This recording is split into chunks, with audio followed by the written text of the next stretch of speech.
Merci. Très brièvement, peut-être vous expliquer ce que c'est un délégué général de Wallonie-Bruxelles en France. C'est donc la représentante diplomatique des gouvernements belges francophones.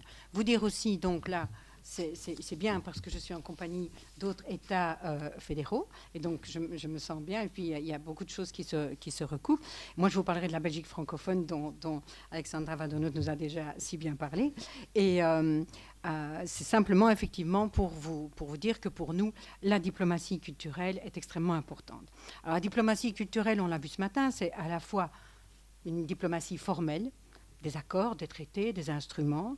Il faut savoir effectivement que pour les régions et les communautés, donc ce qu'on appelle les entités fédérées, eh bien, la culture est évidemment le premier moyen de reconnaissance à l'international.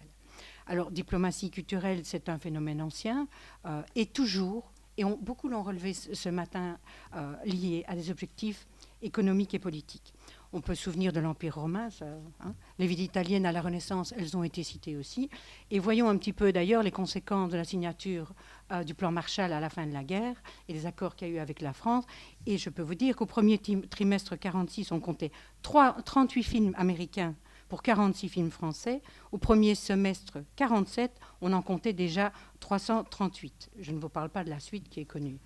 Et on pourrait parler aussi de la Chine, etc. Donc, je veux dire, c'est extrêmement important. La troisième chose, et j'ai beaucoup apprécié, Madame la Ministre, votre intervention. Évidemment, diplomatie culturelle est le préalable, à nos yeux, de toute forme de développement, de dialogue et donc de confiance et de paix. Et c'est essentiel de le rappeler. Et vous l'avez rappelé dans un contexte d'actualité extrêmement dur, extrêmement périlleux. Et je crois qu'effectivement, cet aspect-là doit être bien rappelé. Pour nous, ça a été très important, cette diplomatie culturelle, parce que dans les années 70 ou 70, quand les premières réformes ont commencé en Belgique et ont donné aux communautés et aux régions leur autonomie, dans une série de compétences, et bien entendu, ça a été notre premier moyen de reconnaissance. Et c'est autour de la culture et de la langue. Alors évidemment, pour les Belges francophones, quel est le premier espace naturel d'épanouissement et de relations? C'est évidemment la France, vous l'avez très bien rappelé, mais ça c'est historique, effectivement. Tous les artistes belges francophones sont venus se former et ont vécu à Paris. Mais donc évidemment la France et la francophonie qui est notre terrain naturel d'épanouissement.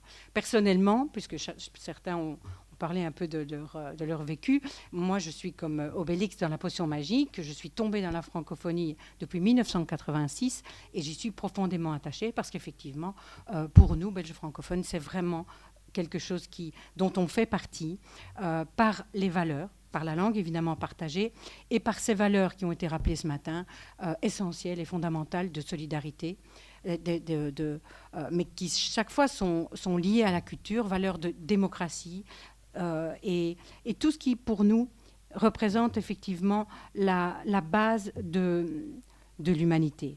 Je crois aussi que certains l'ont rappelé.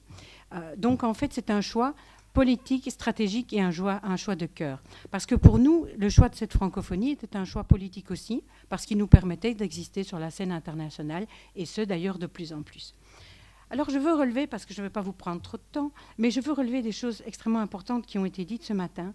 Et j'ai apprécié aussi beaucoup l'intervention de M. Liogier. Il a parlé d'une langue, il a parlé beaucoup mieux, je ne préfère, de la langue, mais en fait j'en ai retenu que pour que cette langue continue à être parlée, il fallait qu'elle représente quelque chose, qu'elle soit attractive, qu'elle intéresse les jeunes, etc.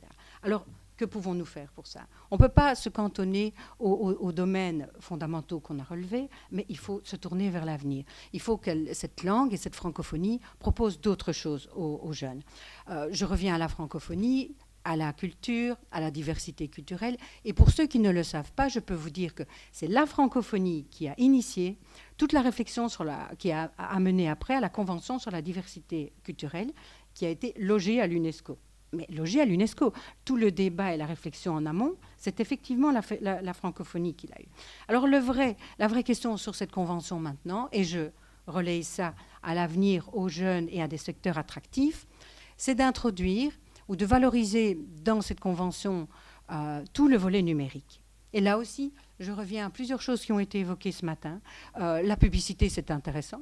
Le transmédia. Si on n'est pas dans ce secteur-là, dans la francophonie, eh bien, on ne représentera pas cette attractivité pour les jeunes, pour les artistes, pour les créateurs, parce qu'ils ont besoin de ça. Donc, nous y travaillons, nous, beaucoup, dans notre diplomatie culturelle, mais aussi à travers les actions qu'on mène en francophonie.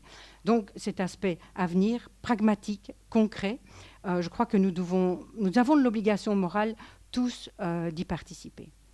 Je fais une petite incise. Nous avons parlé, en tout cas autour de cette table ce matin, ont questionné la représentante de l'Organisation internationale de la francophonie sur la stratégie, sur les objectifs. Je voudrais quand même rappeler que cette francophonie est constituée des États et des gouvernements qui la composent et que si nous, États et gouvernements, n'essayons pas de parler le français dans les enceintes où nous sommes, c'est notre première responsabilité et ce n'est pas le secrétaire général, aussi brillant qu'il soit, et j'en profite pour souligner toute l'admiration et l'affection que j'ai pour lui, qui pourra effectivement tout seul amener les ressortissants des États et des gouvernements à parler le français dans les réunions. Donc je peux dire que c'est notre première responsabilité et que nous ne pouvons pas demander à une organisation internationale ou à son secrétaire général de faire ce que nous ne faisons pas nous-mêmes. Donc ça, je voulais quand même le souligner en passant. Ça s'adresse tout autant à la Belgique francophone parce qu'effectivement, très souvent, et vous aviez raison, à un moment, moi, je faisais de l'escalade et je me retrouve à côté de quelqu'un très sympathique, on partage un petit truc au sommet de la montagne, et, là, et puis on commence à communiquer, on le fait en anglais, et puis on s'est rendu compte qu'elle était flamande et moi francophone belge. C'était amusant, mais voilà, c'est une réalité. Voilà. C'est juste, peut-être, vous avez demandé d'épingler quelques petites choses qui ressortaient du débat, et je voulais effectivement dire que c'était des pistes à suivre, et que pour nous, Belges francophones, c'est là-dedans que nous investissons, l'innovation, la créativité, et nous le ferons au Forum mondial de la langue française à Liège en 2015, et effectivement, nous le ferons à Mons, capitale culturelle 2015, parce que ce sont les projets concrets, innovants et attractifs qui permettront à la francophonie de se maintenir. Je vous remercie.